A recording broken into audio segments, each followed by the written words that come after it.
Welcome back to CEO Money. It's Michael Yorba and Mervyn Price. Our guest this segment is Director Gene Thompson, Health City Cayman Islands. HealthCityCaymanIslands.com is their website.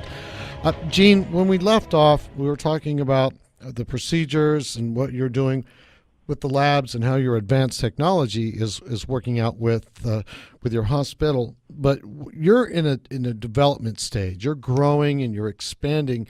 I wanted to slow down a little bit, talk about the financial side of what we're doing here. This show is all about opportunities and opportunities with breakthrough technologies and processes and services, you being one of them. But it's the opportunities for people to participate with you and understand that you're working with U.S. corporations. Is there opportunities that you're opening up to people to partner up with you to either develop the commercial side of this, the expansion, or the partnership side of this to grow your vision into fruition where you want it to go? Yeah, Michael, absolutely. I think, what this saying goes, if you build a port, an airport, or a hospital, you build a new town. And that's what we feel is going to happen in Grand Cayman, and that's why the government has embraced us. In the initial stages, we're seeding the project. The hospital is built with capital, very low debt, and primarily equity from the shareholders in the first phase. As we continue to grow, obviously, we'd look at opportunities there. But the area for the greatest opportunity is a surrounding supporting area. We have to build commercial. We expect that we'll have to build up to a couple of thousand residential units. We expect that our plan is to build up to 2,000 retirement units there. It is a lot of opportunity to build, and we welcome people. In fact, we've had discussions with international companies to look at opportunities to develop with them. I would think that working with U.S. insurance providers because they have lots of investable cash, that would work. Other types, can we talk about that for just a second? The U.S. insurance providers, how you're working with them? So we're working with U.S. insurance providers to provide a care resource at this point in time. Some of the companies that we're working with are Cigna, Aetna. I think we are starting to work with United International, and that's more on the care side. Right now, it's not on the investment side. Right. I'm sure that can open up because once they see the influx of the business that they get from your hospital, that can open up. What about extending your services to support U.S. corporations? What are you doing there? So we actually work with quite a few major U.S. companies. That probably best not to mention them on the radio, but right. Some of the large cruise lines, I can say, we work with majority of the cruise lines for their care of their staff and their customers. We work with some of the top U.S. companies, some of the large IT companies, some of the large service provider companies. And what we're actually finding is opportunities to reduce costs in healthcare. From a standpoint of an investment in our development, we're not seeing that much activity now because actually we have to prove our salts before, we think before these folks will get involved. What are the barriers to entry to do business with you, to come down there and be, let's say, a frontiersman, if you will? I mean, I hate to use that term, but the way you phrased it, it makes me think that they have to be people that have the vision that you have. No question. I think what we've had to do is to prove that patients will come here, to prove that the quality of care is good, to prove our outcomes are good. To date, we've serviced over 40,000 patients. We've done in excess of 3,000 procedures, and our outcomes are amazing, extremely high, as high as probably any hospital in the world. That's the key. Once that has been done, and obviously more activity picks up, then folks will come and look at, how can we get involved on a commercial standpoint. We actually have one group down here now that's looking at doing some limited stem cell care, not directly related to us, but affiliated. So we'll provide their emergency care should they need it. They're talking about building a little 30-room stem cell area for specialized care for athletes and people as such. So these types of things are starting to materialize, and we believe it will get real inertia in the next 2 to 3 years. Gene, it's Merv again. I know you're very well connected with Dr. Devi Shetty.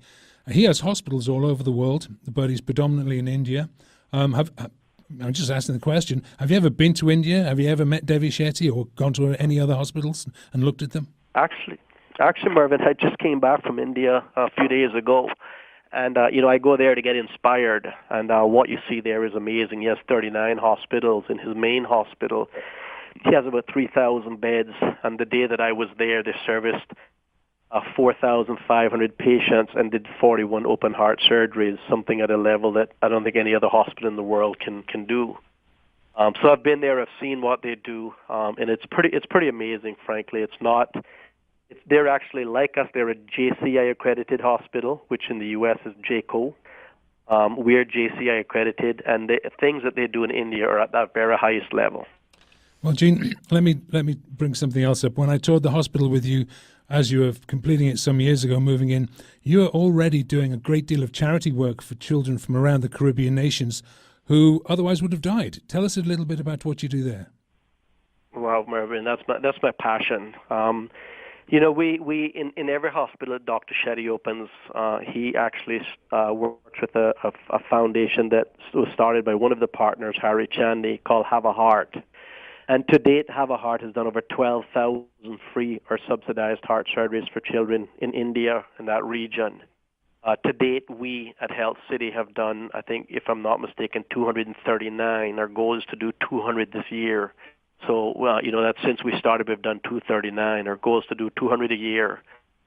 We do them for the less fortunate children from Haiti and, some of the other islands around the region. And that's a passion that we have. In fact, in-house right now, we have 9 kids that are undergoing care. Wow. And and do you require anyone to, is that a charity that people can subscribe to? Yeah, it's our website is Have a Heart Cayman. It's a charity. It's a pretty unique charity in that 100%, every single dollar that goes into the charity goes to the delivery of care. There are no overheads, no administration fees or anything of that nature. We're reasonably well funded, but the more the merrier, because the more we get, the more kids that we can do.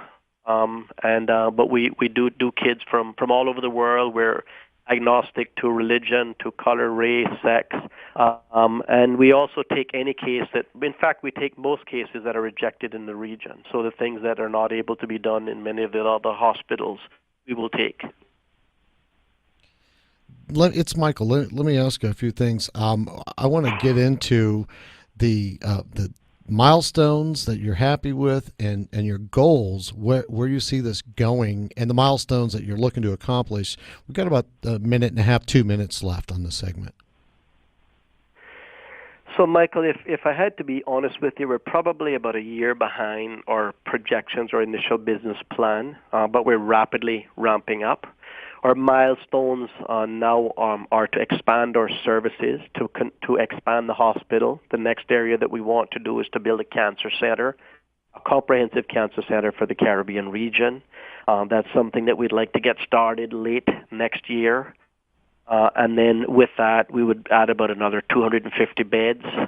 We want to start our retirement community mid to late next year.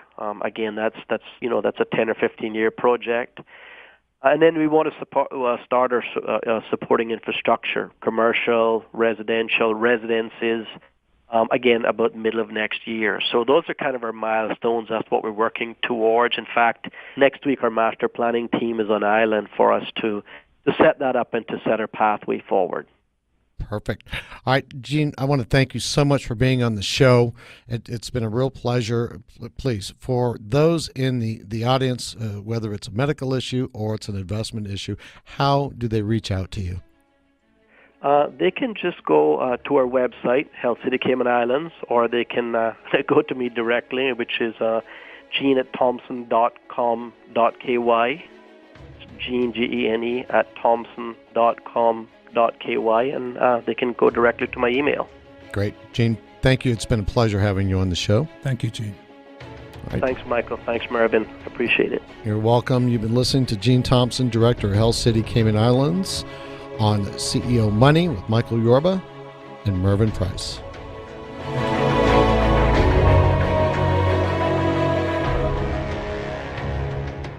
Thank you for listening to CEO Money.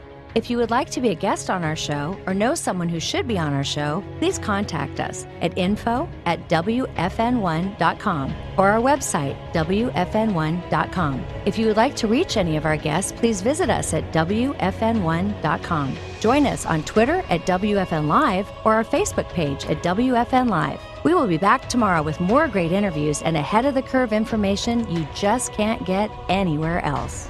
CEO Money is sponsored by WF News 1 Incorporated. Views and opinions heard on CEO Money are not necessarily the opinion of this station or its management. Material on this program is intended for general information only and should not be taken as specific investment, tax, or legal advice.